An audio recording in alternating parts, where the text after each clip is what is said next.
No obstante esa situación, hemos podido desde las direcciones de cada uno de los estados y desde la Dirección General de Asuntos Religiosos mantener un trabajo constante.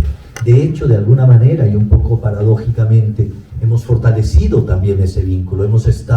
Estuvimos con reuniones prácticamente cada 15 días, trabajando muchas cuestiones prácticas, muchas cuestiones que tenían que ver con los protocolos de salud, tal y tal. Al principio, recordemos que cuando se da la pandemia estuvimos justamente a unos días, digamos, de una celebración de una de las religiones mayoritarias, que la Semana Santa aquí en el país, y en fin, y así hemos ido trabajando en esta lógica, acompañándonos, revisando el texto y el contexto de cada uno de los estados, y hemos podido también conocernos, acompañarnos.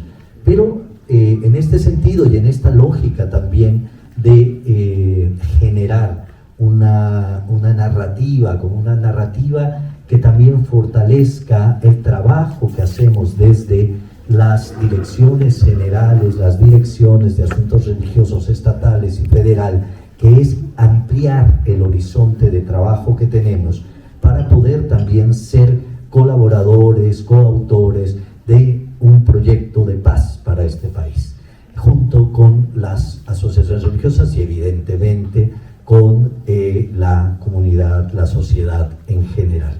Para ello también, y esta red nos hemos dado a la tarea de formarnos, de ir trabajando juntos temas diversos en construcción de paz, en cultura de paz, en cuestiones de derechos humanos, en fin. O sea, hemos generado ciclos, programas que nos van fortaleciendo y van generando también un lenguaje común entre todas y todos, entre nosotros que nos dedicamos precisamente como servidores públicos a vincular a nuestros estados, a los gobiernos con el mundo religioso del país. En ese sentido hemos estrechado pues mucho los lazos.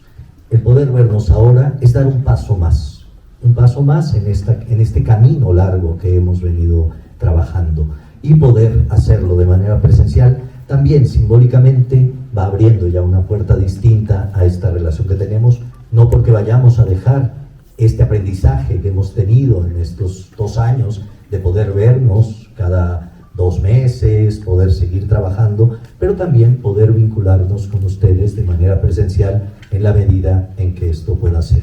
Hagamos este paso y también démonos la oportunidad de conocernos físicamente, de hablar de otras cosas y también de trabajar 2 temas que quisiera externar, aunque bueno, pues ya se presentarán y ya tendremos la ocasión de hacerlo y de escucharlo y trabajarlo. Es 2 líneas y 2 acciones que me interesa mucho que podamos sacar en este día realmente de trabajo, esta tarde y la mañana del día de mañana.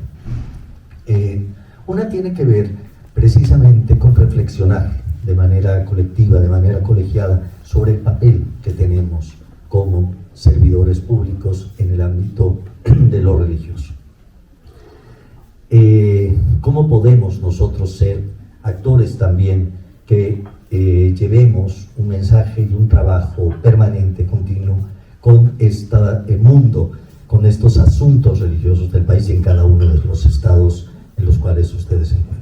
Entonces, un primer trabajo que vamos a hacer esta tarde, y le hemos pedido, y agradezco mucho a Felipe Gaitán, que facilite esta reunión, que nos exponga, que nos diga, para que podamos entre todos pensar esto y fortalezcamos también entre nosotros cuál es nuestro papel y vayamos generando y fortaleciendo el equipo que somos, porque ciertamente, y eso lo tenemos claro desde el principio, nosotros como federación sabemos que para trabajar en el país requerimos de todas y todos ustedes, para tener el pulso, para saber, para entender las realidades diversas de este país, la multiplicidad del país.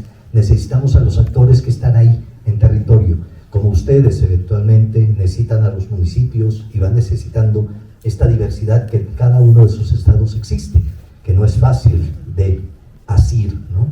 Entonces, bueno, estaremos trabajando en eso y reflexionando, pensando en cuál es nuestra función y poder dialogar y preguntar, etcétera, etcétera.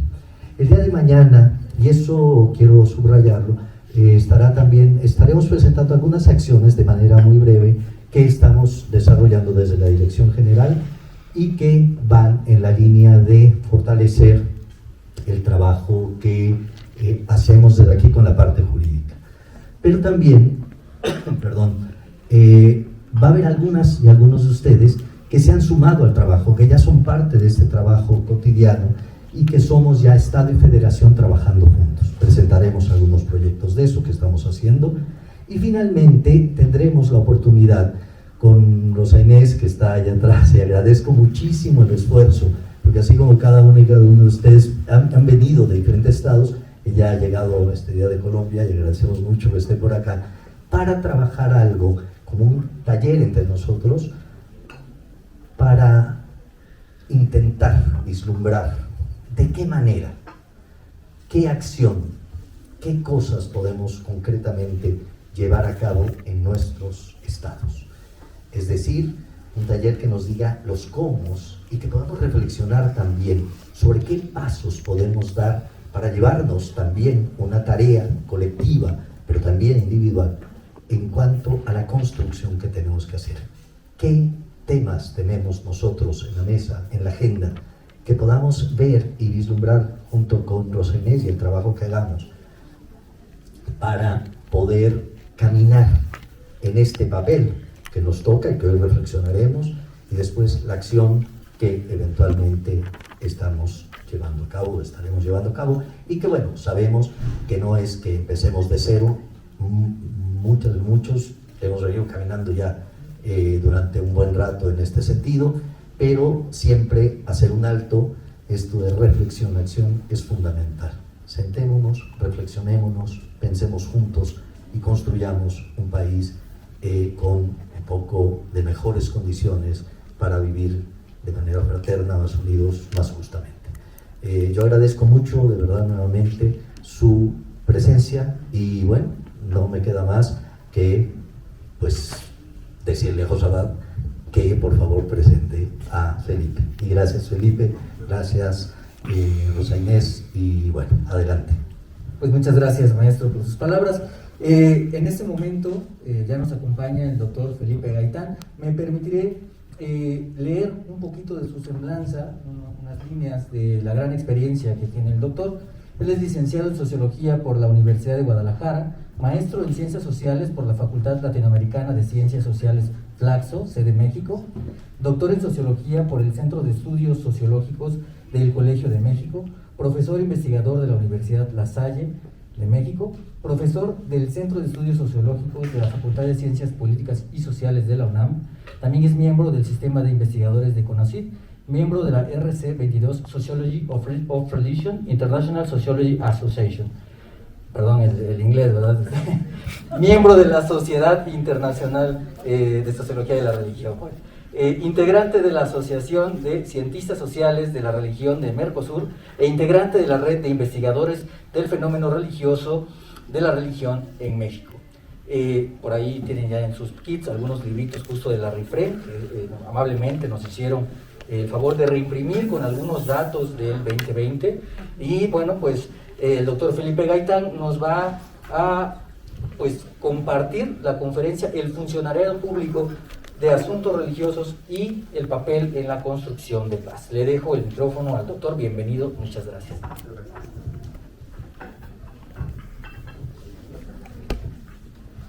Bueno, primeramente me da mucho gusto estar con ustedes, pero también de la acción, ya lo decía el maestro Jorge, no solamente hay que reflexionar, sino también hay que actuar. Y una de las cosas que yo quiero hacer enfático es esta parte de agradecer a la Secretaría de Gobernación, a Jorge y a Jimena la invitación que me hicieron para platicar con ustedes. Esta es una discusión que no solamente ha sido producto de la reflexión académica, sino también ha sido derivada de la acción política. Nos ha tocado acompañar, porque yo pertenezco a un grupo de trabajo en el que está Roberto Blancarte, está Bernardo Barranco, están otros, los colegas de Jalisco, René de la Torre, Cristina Gutiérrez, que hemos estado trabajando muchísimo sobre el tema de la laicidad y la diversidad religiosa. Yo soy parte del Consejo Consultivo Ciudadano del Consejo Nacional de Población. Y una de las cosas que hemos estado insistiendo es esta parte del censo. ¿Qué pasa con los datos que están reflejando el censo con respecto a la pluralidad religiosa? Porque no se trata solamente de ver la pluralidad, sino cómo conectar y cómo entender este mosaico que tenemos enfrente. Una de las cosas importantes es que también nos ha tocado acompañar ciertos procesos en Bolivia, en Chile, República Dominicana, y no ha sido fácil, y el reto ahora es trabajarlo desde México. Y ahorita voy a empezar. Ustedes tienen un reto como funcionarios, porque aquí está la República, a final de cuentas.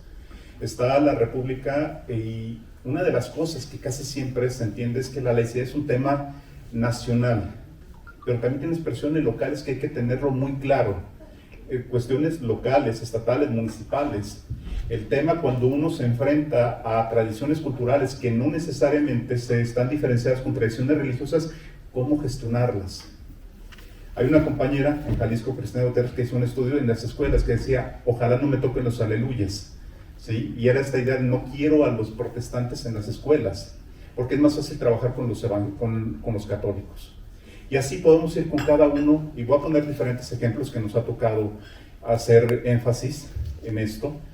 Y sobre todo quiero plantearles, más que respuestas, dudas, porque estamos en un proceso de transición, estamos entendiendo de otra manera la laicidad. Hay una perspectiva histórica en México que la tenemos muy clara. El único problema es esta perspectiva está cambiando. Y entonces vamos a ver en qué sentido. Entonces, voy a continuar comentándoles mientras regresa la luz. Es raro traer un suéter en verano aquí en la Ciudad de México, pero bueno, espero que no. Aparte, bueno, la luz. Una de las cosas, y ahorita que regrese ya todo el aparato, una de las cosas que hay que tener en claro es esta idea de que no hay un concepto único de laicidad, y eso ustedes lo saben perfectamente. No hay un solo concepto.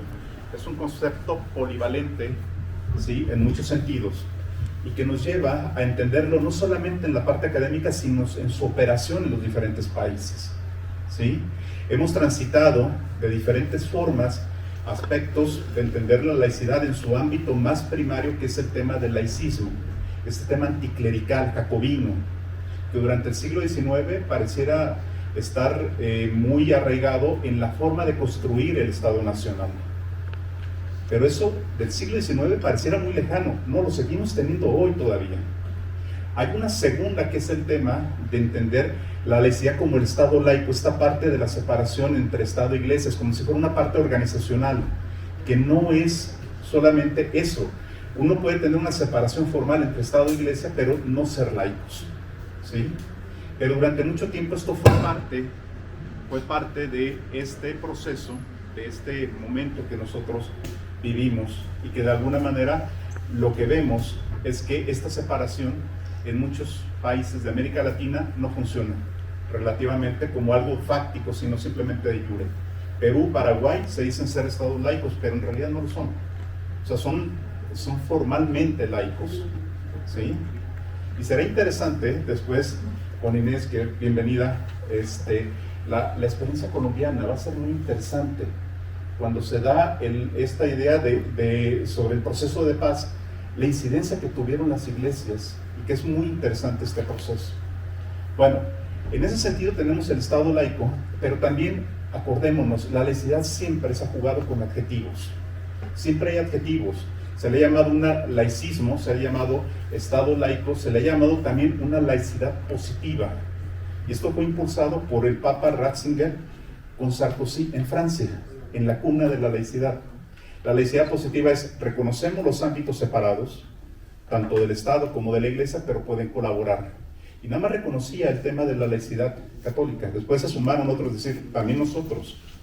La cuestión esta de la laicidad positiva metió ruido en la forma en que se entendía la laicidad.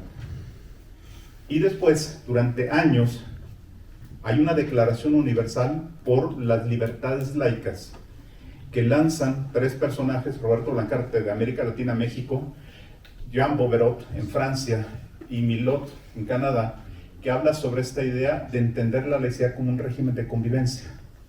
Un régimen de convivencia, no de la voluntad mayoritaria, un régimen de convivencia en que los ciudadanos se ponen de acuerdo para garantizar los derechos. Era un ámbito de ciudadanía. Y eso prevaleció prácticamente 15, 20 años. Si pueden consultar, está la Declaración Universal por las Libertades Laicas, que se presentó en el Parlamento Europeo. Y en parte en ese proceso nos tocó estar apoyando con algunas discusiones. La cuestión es que hoy ya no podemos hablar solamente de un régimen de convivencia. ¿Por qué? Porque las anteriores formas que les estoy mencionando, que son las formas de la laicidad, hay un proceso de exclusión de las organizaciones religiosas, cualquiera que sea esta. El problema es que no están fuera, están dentro. Y la pregunta es, ¿cómo gestionamos su participación? Pareciera contrasentido con las ideas que tenemos ahora de la laicidad. A eso nosotros le hemos llamado la cuarta generación de la laicidad. Y pasamos a una primera, bueno, esta es la primera lámina de la presentación, es la laicidad en la gestión de lo público. Ojo, fíjense que digo la gestión de lo público, porque la laicidad no entra en lo privado. Sí, hay un límite ahí. El límite en lo privado sería la gestión de los derechos de terceros. No podemos meternos ahí. La laicidad es en el ámbito público.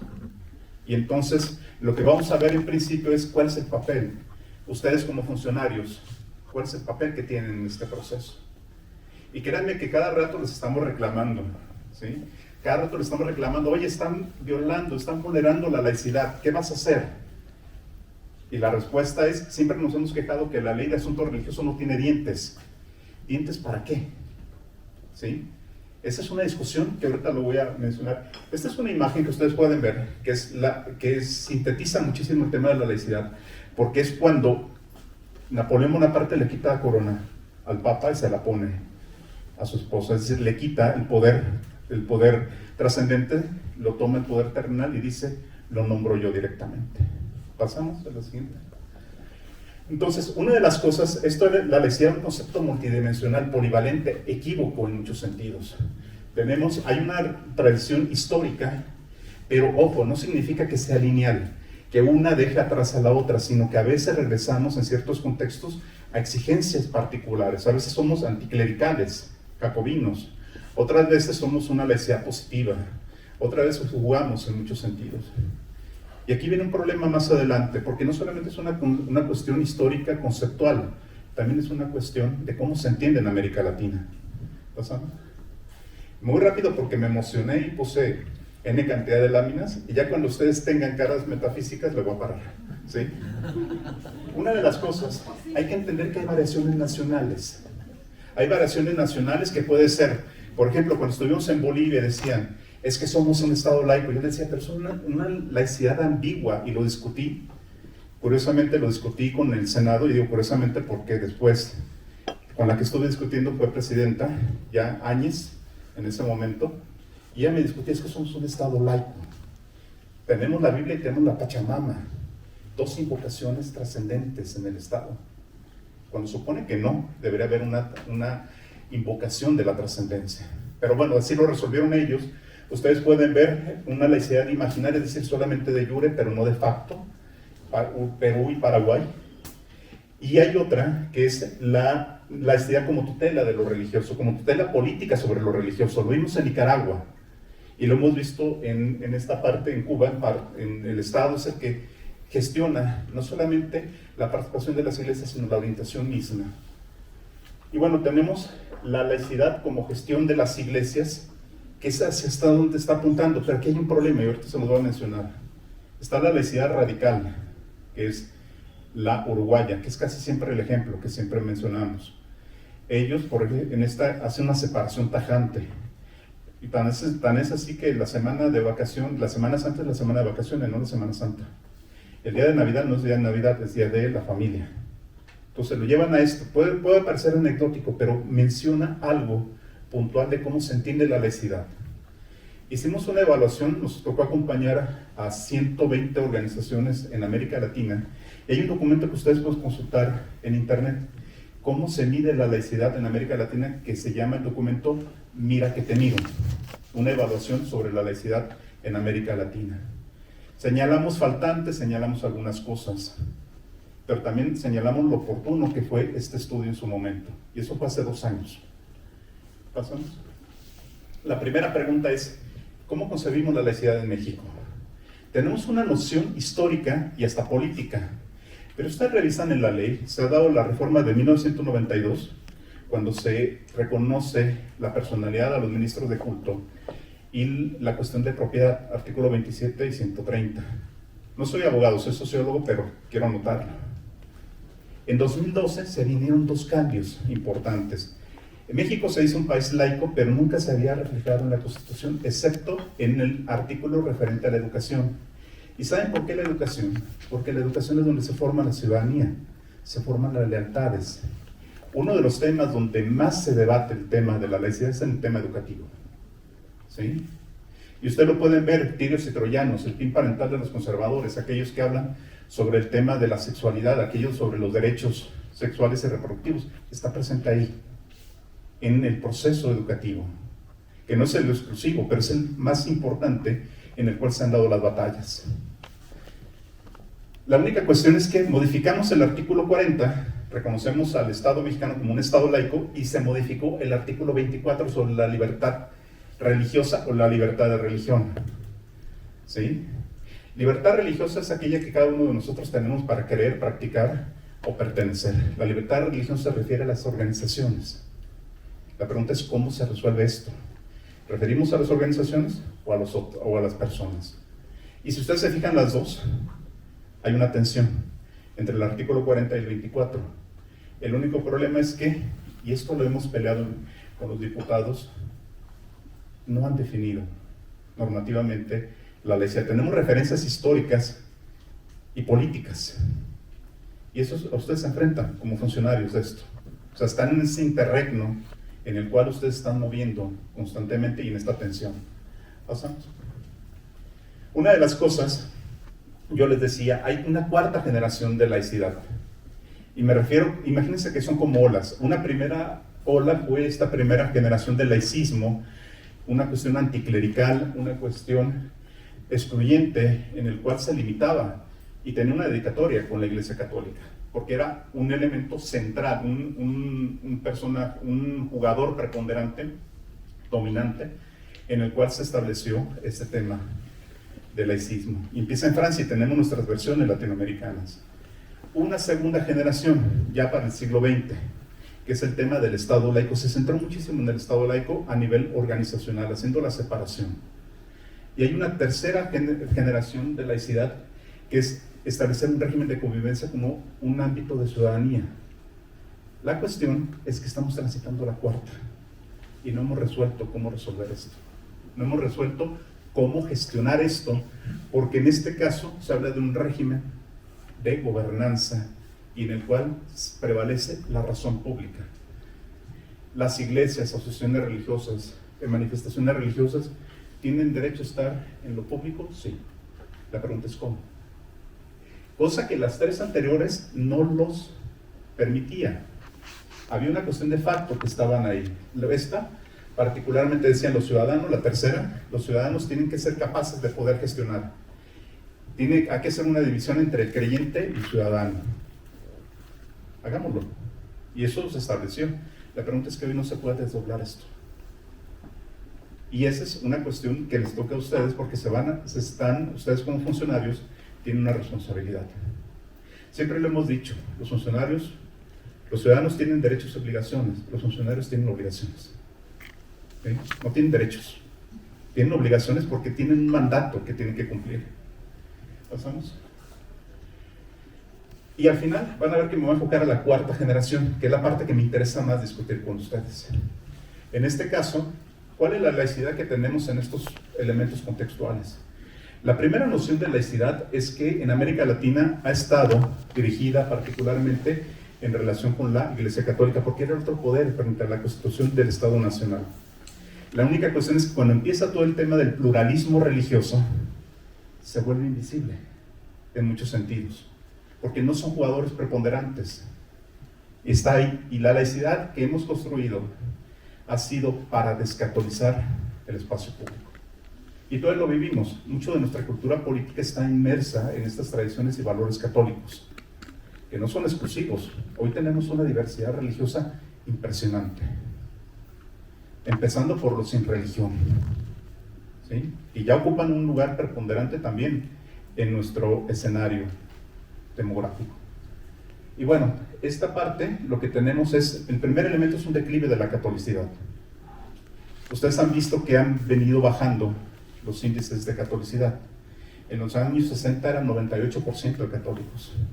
Hoy son 82. 82 punto y algo. Pero vean la diferencia en el tamaño poblacional, también es relativo.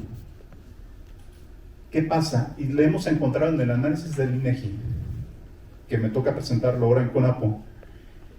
¿Saben quiénes se van más rápido de la catolicidad? Las mujeres. Se mantienen hasta los 40 años y después bajan. Los hombres son los que permanecen. Y entonces lo que tenemos es una catolicidad más de corte tradicional. Lo que le podemos llamar los católicos por conveniencia. Están en desagusto, pero no se salen. Las mujeres sí. Y los jóvenes empiezan a no ser parte de esa catolicidad. Pero tampoco optan por otra, ¿sí?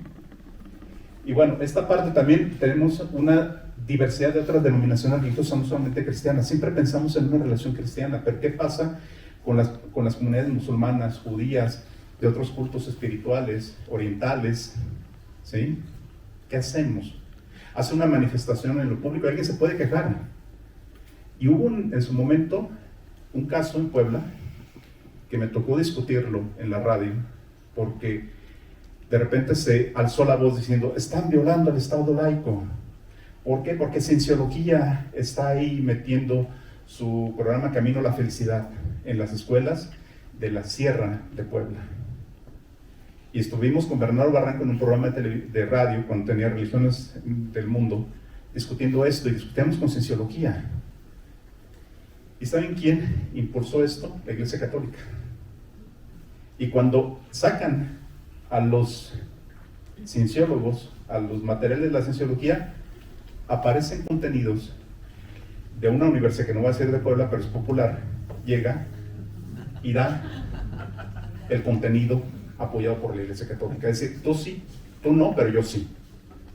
Y entonces dijimos, ¿y saben quién impulsó este tema de la laicidad en la educación? La Iglesia Católica. ¿Por qué ellos sí y por qué nosotros no y ellos sí?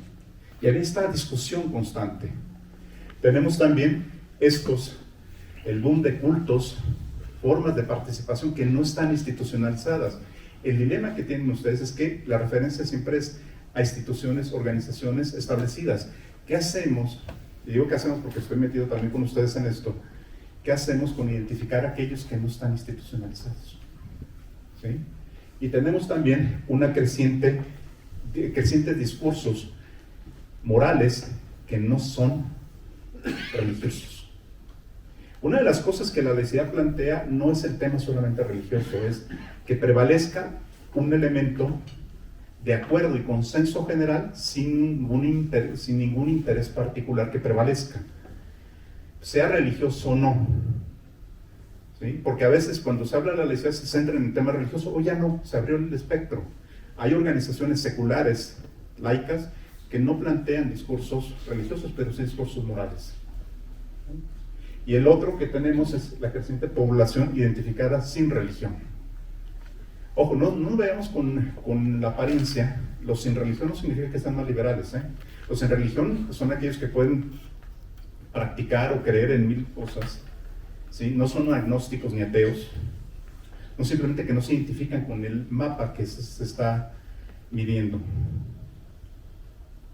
Y uno pensaría, mira qué liberales son los sin religión. Hemos encontrado en algunas encuestas, en el 2016 hicimos una encuesta de la RIFREM, que coordinó Alberto Hernández del Colegio de la Frontera Norte, y encontramos que los sin religión tenían a veces posiciones más conservadoras que los religiosos. Entonces, a veces son apariencias también lo que tenemos. ¿Quiénes son los sin religión? Y ha crecido, pasamos de 4 a 8, y si suman a los que sin pertenencia religiosa, que es otra cosa que abrió el INEGI, se va hasta 12% de la población. 12% en un contexto de 126 millones de habitantes. ¿Quiénes son? Y están ahí. ¿Pasa? Ahora, este es el panorama. ¿Qué hacer en el tema de los funcionarios en los procesos de paz? Hace tiempo, en la cátedra Benito Juárez de la UNAM, discutíamos esta parte y había un compañero argentino que decía: yo estoy de acuerdo que las iglesias participen donde haya ausencia del Estado, porque de otra manera no hay un marco normativo, valorativo y apoyo que participen, y en ese momento se genera un debate con los que son más laicistas, con otros que son más moderados, pero se genera un debate. Hoy ya no está ese debate. La pregunta es, no en ausencia del Estado, sino con el Estado, ¿cómo gestionar estos procesos? Y lo vamos a ver más adelante.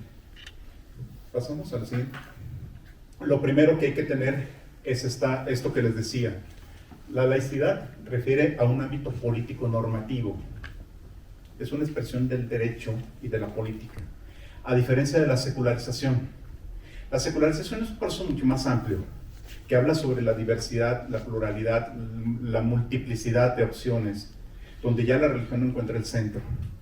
Y para no entrar en un debate tan amplio como la secularización, que también es un concepto polivalente, simplemente diremos que nosotros hemos medido la secularización como este marco, este abanico de valores religiosos, sino en el que nos movemos, nuestra cultura política. ¿Sí? Y aquí ustedes van a encontrar este cuadro que nos ha tocado analizarlo. Ustedes pueden tener un ámbito de laicidad, mayor, menor, cuadro de doble entrada, secularización mayor, menor. ¿Por qué? Puede haber contextos seculares muy altos, es decir, de diversidad muy amplia, o contextos poco desarrollados en términos de valores, ¿sí? Valores cívicos, valores culturales. Pero también puede haber una laicidad política, normativa y política, muy fuerte o muy débil. ¿Qué pasa cuando se cruzan los dos? Hay estados de la República. ¿Por qué creen que en el caso de la Ciudad de México se impulsó el tema de la interrupción del embarazo? Porque había esta sintonía, una mayor cultura política con respecto a una laicidad también fuerte. ¿Por qué no se puede en otros estados? Si ustedes hablan de esto, el punto central sería este cruce. La laicidad mayor secularización, hablaría de una sintonía o hablaría de una conformidad. Sociedades conservadoras, que también tendrán que gestionar, ustedes tendrán que identificar en el cuadrante dónde se están moviendo. Digo, es un referente general, no es absoluto. ¿Sí? Pero ¿qué es lo que pasa si ustedes intentan impulsar o ven grupos y elementos legislativos, políticos que impulsan temas sobre el cuerpo, la familia, la vida, muy acendrados, pero resulta que tienen una secularización, una cultura política no tan amplia? Lo que se va a generar es un conflicto de las protestas. Es decir, van a tener esta tensión. Pueden impulsar una ley, pero si la gente no lo acepta, entonces va a haber un problema. Pero puede ser el sentido contrario. Pueden tener una secularización muy fuerte, ¿sí? Una diversidad de valores, una cultura política muy abierta, pero resulta que una laicidad muy conservadora. ¿Sí? Chile fue un ejemplo de eso, con el tema del divorcio. La sociedad se divorciaba, pero no había ley que lo pudiera legislar. Hasta el 2013 es cuando se reconoce. Entonces, este cuadrante, hay un texto que me tocó analizarlo ya puntualmente y hacer una desagregación de esto. La laicidad, fíjense bien, la laicidad, analizamos lo normativo y lo político, pero no vemos esto, la parte de la secularización, es decir, nuestra cultura política, nuestra cultura cívica. Y hace tiempo, junto con Roberto Blancarte, y otros colegas en América Latina, hicimos un índice para la laicidad, indicadores para la laicidad. Lo que nos dimos cuenta es que nos faltaba la otra parte, indicadores para la secularización, medir la secularización y hacer el curso. No lo tenemos. Y esa es una crítica que hacemos al instrumento de Mira que te miro. Es una autocrítica, porque no lo tenemos. ¿Sí? Pasamos al siguiente. Y bueno, si hablamos que el espacio público es el espacio de la laicidad, porque el espacio privado no. El espacio privado es el respeto al derecho de terceros. Yo no me voy a meter a la cocina a decirle cómo lo haga, no me voy a meter a la recámara cómo duerma, que haga lo que haga, es su intimidad, es su privacidad. Pero si eso hay una transgresión y una lesión de derechos a terceros, entonces sí entra. Pero si no, no. Les pongo un ejemplo, y esto en la pandemia, esta parte es muy sensible para nosotros. Durante la pandemia, ustedes, y hay un texto que escribí sobre los nuevos puritanismos, hubo el caso de la educación. Los padres de familia, muchos de ellos, no intentaron salir a la calle. Hubo el caso de la Secretaría de Cultura, que lanzó un programa, una obra de teatro en online, que era Los Dos Príncipes. Y entonces, no hubo protestas. ¿Saben lo que hicieron los padres de familia? Apagar la computadora. Punto, se acabó el problema. Bye. No salieron a protestar porque era en el ámbito privado. ¿Cómo gestionan? No pueden. ¿Sí? Igual con algunas tradiciones, cada quien tiene la posibilidad de hacer una manifestación religiosa, espiritual, mágica, lo que quiera, sin lesionar a terceros. El problema es cuando empieza la lesión a terceros. Una de las cosas, hay que tener en cuenta 3 elementos que a veces no lo tenemos. Hay 3 ámbitos, es como círculos concéntricos. Lo público, lo político y lo estatal. Lo público es la visibilidad. Todo el mundo puede participar, todo el mundo es visible, está ahí, converge en el espacio público. A veces, no sé si les habrá tocado, que dicen, es que el sacerdote o el ministro dijo algo respecto al tema de los derechos sexuales o dijo algo respecto a la educación. En el espacio público uno puede hacerlo, pero cuando se abroga una representación política, la política es el tema de la representación. Pasamos al siguiente nivel, es el tema de la representación. ¿Quién representa qué para tomar decisiones sobre qué? Y el ámbito estatal, si ustedes se fijan, es un ámbito pequeño, es el ámbito de la decisión, es la instrumentación. El problema es que cuando se habla de lo público hacia lo político, que alguien se abroga la representación, hablamos de vulnerabilidad. Cuando pasamos directamente de lo político a lo estatal, ya es cuando se habla de una laicidad. Este círculo medio gris se le ha denominado una colega, Irene Becky, de la Universidad de Lausanne, le ha denominado la zona gris. Es el interregno que no sabemos dónde están los límites de uno con otro. Y se le llama así la zona gris. ¿Sí? Pasamos a la siguiente. Ahora, ¿qué es lo que tenemos nosotros? Ustedes tendrían que jugar desde aquí hacia allá. ¿Por qué? Porque entonces, desde lo estatal, se tendrían que gestionar el reconocimiento de la ciudadanía, pero no solamente el reconocimiento, sino gestionar la participación de las organizaciones. No en el ámbito estatal, sino en el ámbito hacia lo público y salvaguardando los derechos de las personas. Y ahorita lo voy a tratar con más detenimiento. ¿Pasamos? ¿Cuáles son las dificultades que tienen ustedes como funcionarios? Ahorita ya les puse los 3 círculos.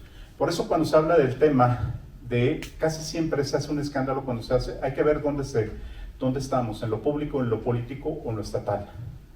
¿Sí? Alguien diría, bueno, ¿cómo puedo diferenciarlo? Se puede diferenciar. ¿Cómo gestionar la participación de las organizaciones religiosas en la construcción de la paz? Ojo, lo que les decía, no todas las formas religiosas están institucionalizadas. Hay cultos, expresiones, grupos que no pasan por una cuestión de AR, de un registro de AR, ni siquiera por una ONG, nada, o sea, simplemente son expresiones que están ahí. ¿Sí? Y se acordarán, y Jorge se acordará con el tema de la Santa Muerte. De repente alguien se abrogó y generó un conflicto al interior. Pongo un ejemplo de la Santa Muerte. Pero hay otros ejemplos que hay sobre esto. Otra de las cosas es que existen formas religiosas que se presentan con otras narrativas. Los grupos ecológicos tienen mucho este sentido, los grupos étnicos también, una raíz religiosa, espiritual muy fuerte, pero nunca les van a hablar que son religiosas. Entonces dicen, bueno, no me compete, le compete a otro, pero les compete a ustedes. ¿Sí? Es decir, estos grupos de la Pachamama, salvar la tierra, todo esto, tienen elementos religiosos muy profundos. Pero también está en el sentido contrario. Hay grupos que no son religiosos, pero tienen un discurso religioso. Y esto lo analizamos en Chiapas, cuando expulsaron a los evangélicos, bueno, a los grupos protestantes, a las iglesias protestantes, a los miembros de los grupos de las iglesias protestantes de la zona del norte, de los Altos, por no seguir las tradiciones católicas. Pero lo que analizamos ahí, lo analizó un compañero, fue que muchos de ellos en realidad eran un tema de cacicazgo político, no religioso, pero se escudó en esta parte religiosa. Y cuando se intentó resolverlo religiosamente, los mandaron a volar. No era un tema religioso. Se encubrió mucho en este sentido. ¿Sí? Entonces, y ustedes lo vieron hace poco, en la Ciudad de México se tomaron una de las sedes de la Comisión Nacional de Derechos Humanos. Si ustedes se fijan, hubo un desalojo hace poco, bueno, un retiro de las manifestantes, y se armó un escándalo porque había un altar de la Santa Muerte. Y entonces dijeron, ¡ay, el altar de la Santa Muerte! Lo tienen otros también. ¿Qué hace la diferencia entre uno y otro? Habría que poner cómo gestionar eso. ¿Cómo se sanciona o no se sanciona? Lo que sí prevaleció fue un estigma sobre eso. ¿Sí? Hay una acción de la política, hay políticos de cualquier signo que siempre están invocando temas religiosos. Frente a la crisis de legitimidad del Estado, de la política, perdón, se invocan otros principios, una legitimidad que no les corresponde. Me reúno con el obispo, me reúno con el pastor, me reúno, y a veces invocan esto, pensando que esa legitimidad se le traslada a ellos. Eso también genera un problema, porque inclina la balanza a un credo, a una organización religiosa, particularmente. ¿Sí? Y tenemos la participación de organizaciones en el terreno social, que eso es importante, pero hay momentos en que esas organizaciones sociales terminan siendo actores políticos. ¿Es malo? No, pero siempre y cuando haya una claridad en esa diferencia de los espacios que hemos manejado. Pasamos a la siguiente. Y bueno, sigo con la parte 2. Puse 4, pero nada más son 2, 4 partes. Esta parte que les compete a ustedes, ¿en qué momento podemos diferenciar lo local las tradiciones religiosas de las tradiciones culturales? Y comentaba, en Jalisco me tocó estar, aparte soy de allá, se hizo una propuesta de turismo religioso hace años. Entonces llevaron la Virgen de Talpa al Congreso del Estado. Y entonces decían, los más laicos decían, eso es una afrenta al Estado laico, y otros más decían, no, es parte de nuestra tradición cultural. Al poco tiempo, mucha gente la agarró hacia el cero, la figura, porque estaba en el patio, antes de la prohibición del cigarro en los espacios públicos. Y entonces decían, esa es una herejía, y los otros decían, no, ¿por qué? O sea, este tipo de cosas habría que hacer una diferencia. ¿En qué momento una tradición, y esto lo hemos visto en las escuelas, las posadas con el contenido religioso, el Día de Muertos con este contenido religioso, cómo gestionarlo en general? ¿Cómo hacer? ¿Se pueden separar o no? Y hay otra de las cosas, hay expresiones locales, religiosas, que son transnacionales, que no se quedan en lo local, que vienen desde parte transnacional. No te metas con mis hijos, no es nacional, no es de México, viene desde América Latina. Iglesias, esta famosa Pare Sufrir, no es local, ni siquiera nacional, es una empresa transnacional, es una organización transnacional.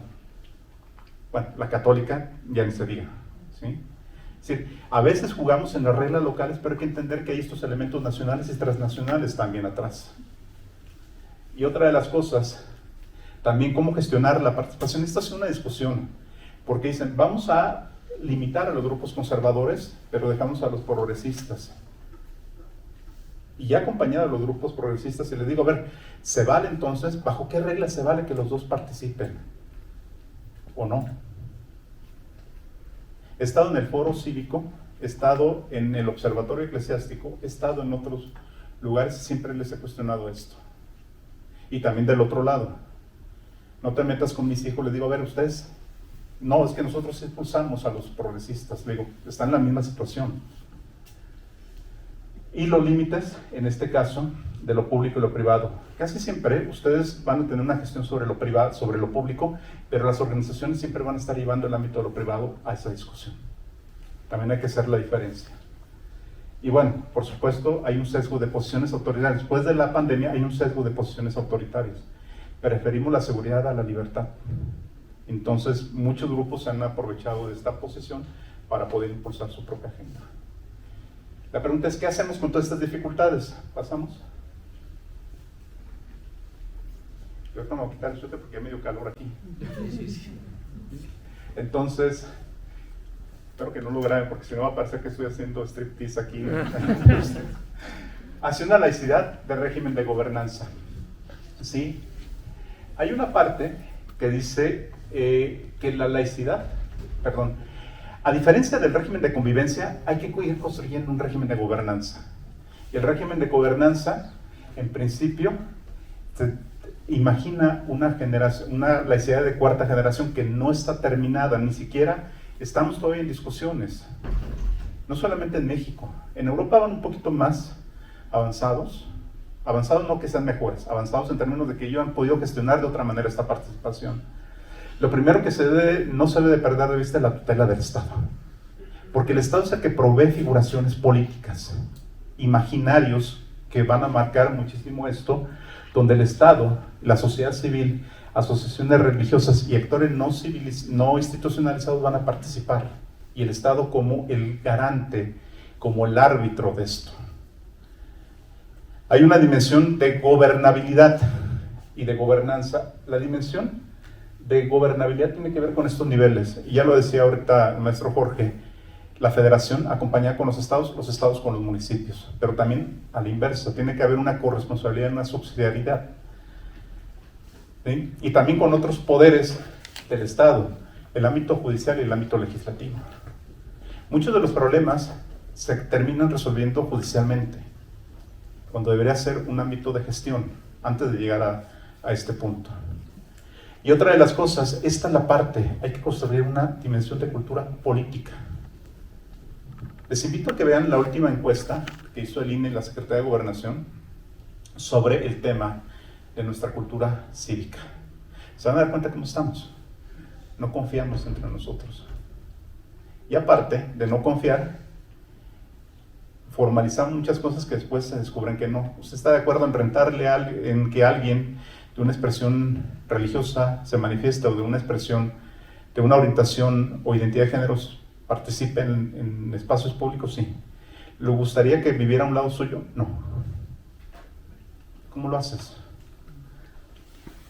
Y la otra, esto también, y de aquí voy, hay que aprovechar el capital social de las religiones, porque tiene un tejido social, pero la pregunta es ¿cómo? ¿Pasamos? Y hay una parte, la gobernanza para la paz implica que hay que reconocer la participación de las organizaciones religiosas en la construcción de paz y en la construcción de las relaciones sociales, los vínculos. Muchas veces, y ustedes habrán dado cuenta, los puntos de gestión más importantes para los católicos a veces ha sido la parroquia en ciertas comunidades, pero también ha sido en parte en las comunidades de otras denominaciones religiosas. El único problema es que el Estado a nivel municipal, y esto me tocó a mí porque fui asesor del Ayuntamiento de Zapopan, en Jalisco, hubo un momento donde se daban por comodato terrenos, en fraccionamientos, y la mayoría siempre se piensa en zonas de convivencia y en una iglesia, y la iglesia siempre se piensa en católica. Yo les cuestionaba, ¿por qué no se les das a otro tipo de organizaciones? No, porque son la mayoría y son nuestros votantes. Y aparte no me voy a meter en problemas, no se trata de dar ese tipo de comodatos. Lo viví desde dentro de los municipios, y cuando apelábamos a elementos de la laicidad, nos mandaban por un tubo, porque era una cuestión técnica. Si nunca te lo decían abiertamente, ¿sí? Me tocó acompañar en Durango, durante la CONAGO, parte de esto también. Antes de que se fuera todo un desastre en la CONAGO, pero antes de eso, nos tocó discutir esto con los representantes de los gobiernos estatales en la Ciudad de México. ¿Cómo hacer en la pandemia para poder gestionar apoyos, economías solidarias?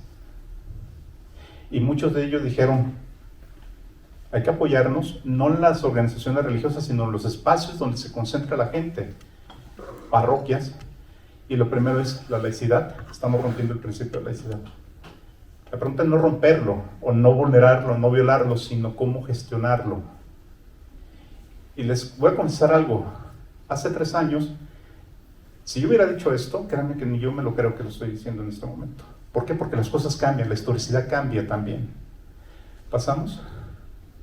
Bueno, antes nada más, si le regresas, una de las cosas, aquí hay un error, casi siempre que lo cometemos, pensamos que las iglesias siempre son portadoras de plenitud moral, y no necesariamente lo son. ¿Por qué? Porque son jugadores, tienen intereses particulares, ojo, son válidos, pero tienen intereses particulares. Hacen un proselitismo a través de las acciones de sus iglesias, por supuesto, y esto lo pueden ver, por ejemplo, en el caso de Baja California, con los centros de tratamiento de adicciones y drogas, de adicciones, alcoholismo, drogas, en Baja California. El Estado dijo, ahí se los dejo. Pero eso también hay que tenerlo en cuenta. Y hay actores emergentes en conflicto dentro de las propias iglesias o grupos religiosos. No son homogéneos. Y si no, pregúntenle en la última, con los grupos evangélicos, los pleitos que a veces traen. O los católicos, no vayamos tan lejos. ¿Sí? ¿Pasamos? Ahora, esta es una parte importante. La gobernanza para la paz es una convergencia de las organizaciones civiles y religiosas. Fíjense que ya lo pongo los dos, religiosas y civiles, junto a la gestión directiva del Estado en la construcción de paz a través de construir una laicidad como una potencia pública, es decir, reconocerlos a los actores, pero bajo la tutela y el arbitraje del Estado, en ciertos límites. ¿Cómo va a ser este tema? ¿Por qué? Porque el Estado tiene capacidad de dibujar imaginarios. Primero, hay un acomodo y una negociación. No es una cuestión ecuménica, que esto también lo he discutido con CONAPRED. No se trata de hacer un evento ecuménico.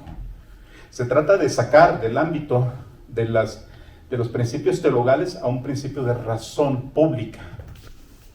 Y tienen que argumentar y tienen que dar evidencia de eso. No es porque lo creas simplemente se va a revelar. Tienes que argumentarlo y convencer a los otros que es así. Tenemos también la construcción de una ética cívica y no una ética religiosa. Ese es el traslado que tenemos que hacer. Porque si nos ponemos a construir una ética religiosa, se vuelve un Estado pluriconfesional. Y la pregunta es, ¿a quién responden las iglesias? No responden a su feligresía, responden a principios mayores. Hagamos que en el elemento común de una ética religiosa, los elementos valorales, caigan en una ética cívica. Hay un acompañamiento de las víctimas desde la construcción de marcos de justicia y contención emocional. Hay una dimensión comunitaria. Las organizaciones religiosas son comunidades emocionales, no son solamente cognitivas. Hay que también hacer una gestión de eso. ¿Sí? Y, por supuesto, esta parte que les digo, son comunidades cívicas, comunidades emocionales. ¿Pasamos? Ahora sí, ya es la última, quedan 2, 3 láminas máximo. Hay una parte, la gobernanza no es solamente un concepto que deriva directamente desde la ciencia política, sino también hay un elemento de filosofía política que viene de Rawls, viene de la discusión con Habermas, viene con otros, que es el tema de la razón pública. Y la razón pública es el argumento de fuerza moral e intelectual que define prioridades. ¿A partir de qué? De el pluralismo democrático. Reconocer e incluir a todos en esta discusión. E incluir a todos es aceptar, y la tolerancia en este caso tiene sus límites en términos de el argumento. Yo no puedo llegar y hablar sin argumentar, sin exponer mi capacidad, mi potencia de poder decir esto sí, esto no. Otra de las cosas es esta parte que les decía, el Estado tiene que tener la potestad de dibujar imaginarios políticos. Y esta es una frase literal de Rawls, nada más no lo puse entre comillas. Dice, en el debate público se pueden introducir en cualquier momento doctrinas generales razonables, religiosas o no, siempre que ofrezcan razones políticas apropiadas para que ellas sostengan lo que proponen. Tienen que convencer, es este tema del consenso y el diálogo, pero también la acción orientada hacia eso. Los ciudadanos no pueden desdoblar sus marcos valorativos, por supuesto que no participan con sus marcos valorativos. La pregunta es, ¿las posturas religiosas y teologales son válidas? En tanto deben argumentar y dar evidencias a los otros para convencerlos, pero bajo el arbitraje del Estado. ¿Sí?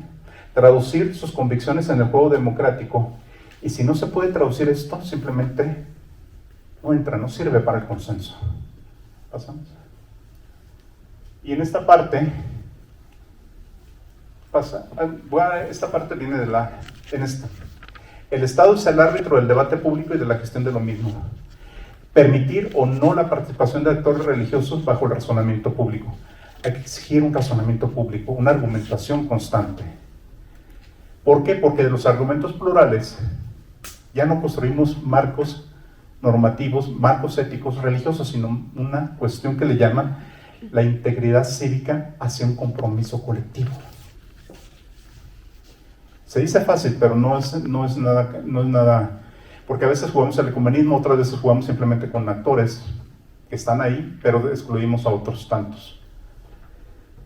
Hay dos ámbitos, formal e informal. Lo formal son los funcionarios que tienen que moverse y tienen que poner entre paréntesis sus convicciones para garantizar ser árbitros. Pero los que sí pueden jugar en esto son las organizaciones religiosas y los grupos en general. Pasamos.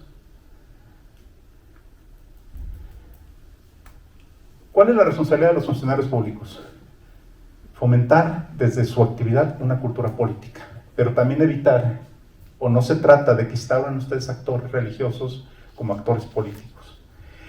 Lo más importante de esto en una cultura, en una construcción de paz, es una cultura política de reconocimiento.